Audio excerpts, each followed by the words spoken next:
Hello, my name's Andrew Gravett. I'm the pastry chef at the Langham Hotel, and we're going to make our fruit scones.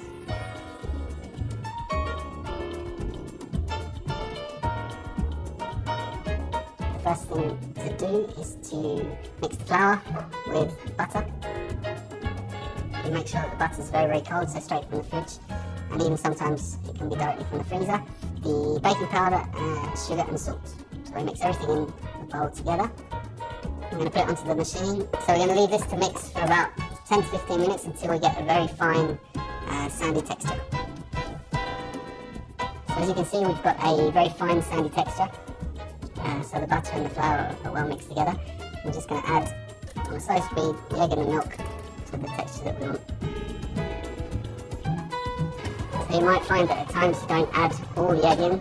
It really depends on how much moisture that type of flour will absorb. It's just a plain flour, but different flours will absorb different quantities of liquid. And we're just going to remove it from the machine, and we're going to finish to work it. So now we're going to just sprinkle a little bit of flour onto the top, not too much. The dough onto there, ensure we get everything out. And we're just going to work this dough. You can see at the moment there's not really any texture to it. It's a soft dough, no resistance. And the more that we work it, we're going to start making the dough slightly elastic. The more elastic it is, it means we're working the gluten. As the baking powder pushes up the scone, the gluten will hold the scone in the shape we want it. If we don't work the scone enough, the texture and the flavour of the actual scone eating it should be nice, but we won't have such a straight-sided scone. It will be slightly flat on the bottom. By doing this working will enable us to have presentation-wise something that's straighter. So it's very much like kneading a dough for bread. By the end of this kneading, the dough should become smoother, and it's very tempting to add flour all the time to stop it from sticking. Ideally, you want to add the least amount possible, so it's only when it's really sticking to the table that you need to add more flour. So now we're just going to add the fruit into the dough. If we were just making a plain scone, obviously we wouldn't be doing this stage. We'll just work them in.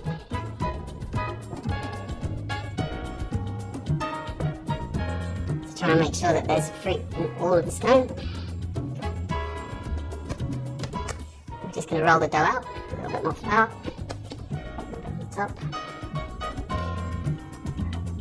And we're going to roll it out to around just under 2 centimetres. Just smooth it over, make sure it's not sticking to the table. And then that's ready to cut. So we're just using a small stainless cutter. It's very thin and quite sharp, so that it will give us, hopefully, a good clean cut. We flour it at the ring each time, and we press down, not closing the cutter, but just pressing down, leaving it open, otherwise it creates a vacuum and it squashes the scone down. And just a quick burst. So flouring each time, just to stop the scone from sticking. We're trying to touch the scone the least amount possible, so that we keep its round shape, not to mark the top. So now the scones are cut. We've just got a mix of egg yolk, a little bit of sugar and some salt in this egg wash. And we're just going to brush each scone with a layer of wash, and this will give us a nice golden colour on top when they're baked.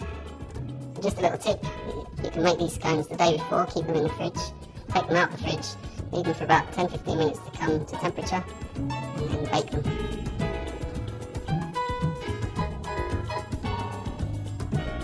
So the scones are baked and just out of the oven, so we're just going to finish off the scones as I would like to eat them. So we're just going to slice the scones.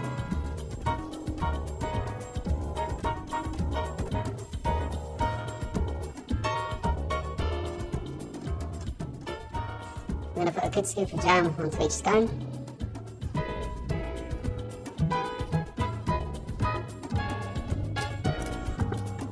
And then a nice spoon of clotted cream.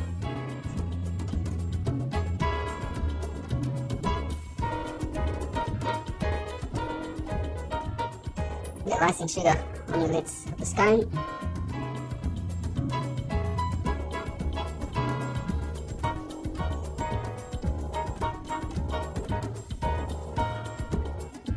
And there are our fruit scones with apricot jam and clotted cream.